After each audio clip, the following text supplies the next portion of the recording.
Hello everyone, and welcome to this HyperPET Pico tutorial.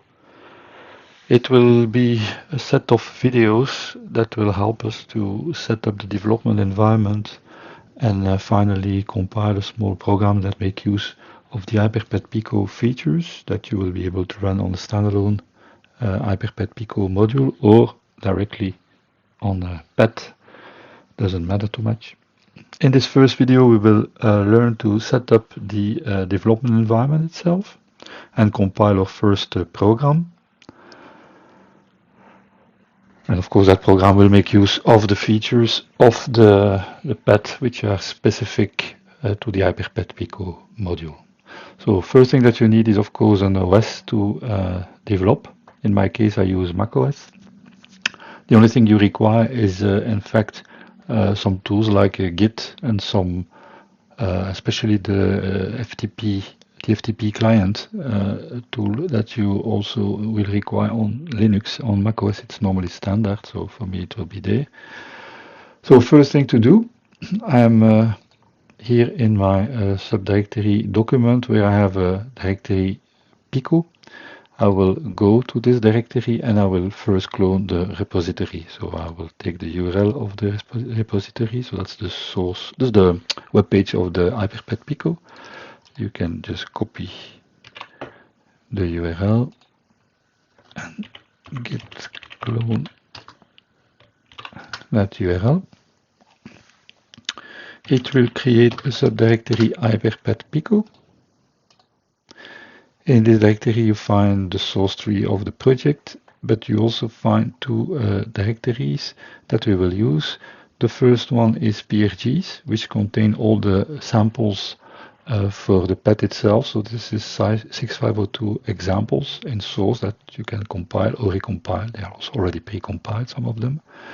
And then in the bit directory you find in fact the executables for the Raspberry Pi Pico itself. So the software that you will need to flash on the Raspberry Pico. And we will use the HyperPET Pico as standalone, so we will use this executable called HyperPET Pico EMU Wi-Fi. So I will connect the Raspberry Pi Pico to the USB while pressing the button, and we should see appearing an icon here which represents the Pico, and we will just drag and drop that binary to it and it will flash it. It takes some time, and when it's flashed you should see it appearing on the acquisition device here. So what you see is like a PET booting. I just capture the VGA output. You see like a PET in 80 columns. Once you have this, we can try to connect over Wi-Fi to the module. So in this case I use Pico W, so it's configured as a tftp server. For that we first need to connect to the access point which is simulated by the Pico. So that should be the name of the access point. So if we go to other network, we should see HyperPET Pico over here. And the password is just picopet123. Picopet123. Like this. So let's try to connect.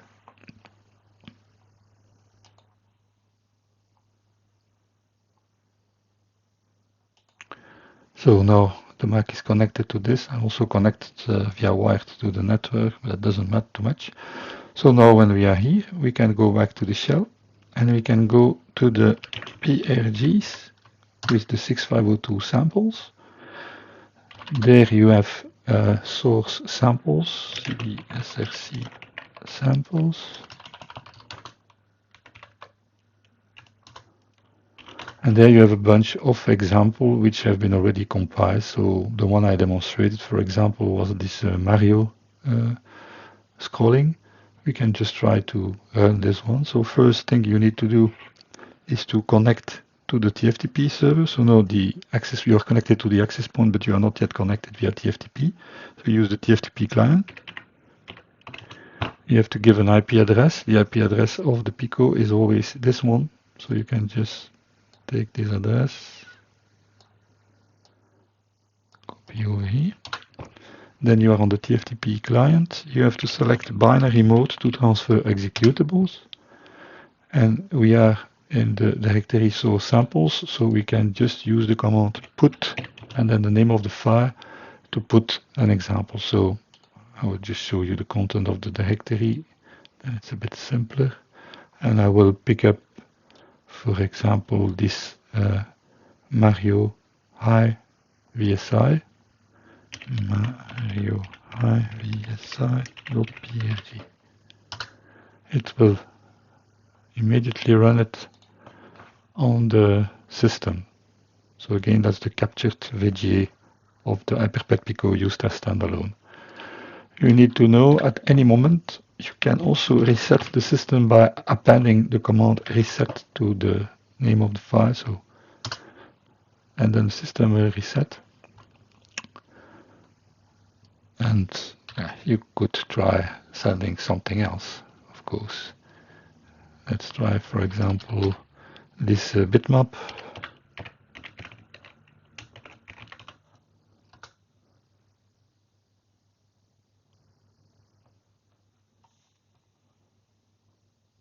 Sometimes it takes some time to reconnect. Oh, there it is. So, as you can see, we can push executables. So what we will try now is to just create a small sample. So I will reset the pet. Sorry.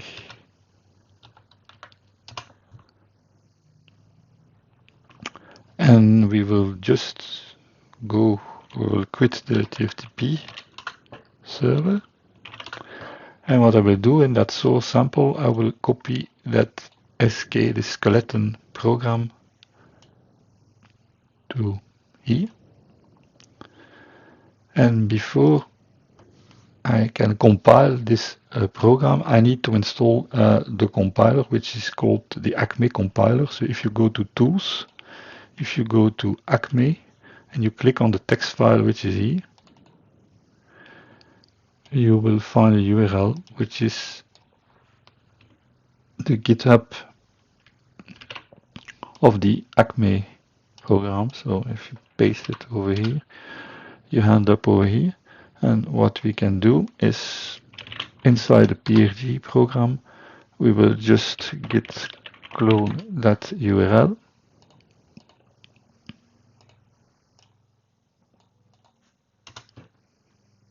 And go into the ACME directory. There is the source tree of the compiler. It's a cross compiler for 6502. Compiler is a big word, is an assembler actually. It's easy to compile. Go to source and you type make. Doesn't use fancy libraries, it's just a single executable, and it will create an executable called ACME into that subdirectory. That subdirectory ACME that I extracted over here, I will just copy it to my system. Copy it first here, and then I will copy it into that source sample. I have already one, but it doesn't matter much. Now we can go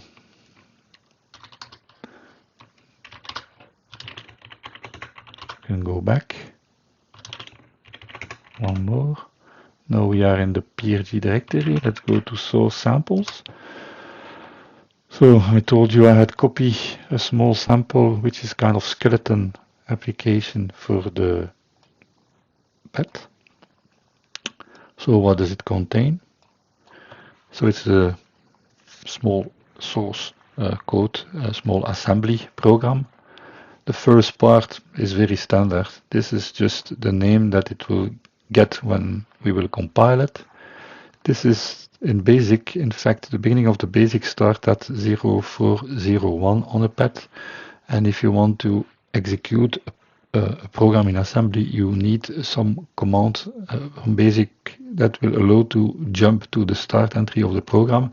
It's a sys command. So this is just a small basic program, that will actually provide the sys to the address 2048, which is 0800, and it will just jump, or in fact branch, to that address. So this is just a bunch of registers of the HyperPET Pico, and the real program will start over here. I can remove actually all this.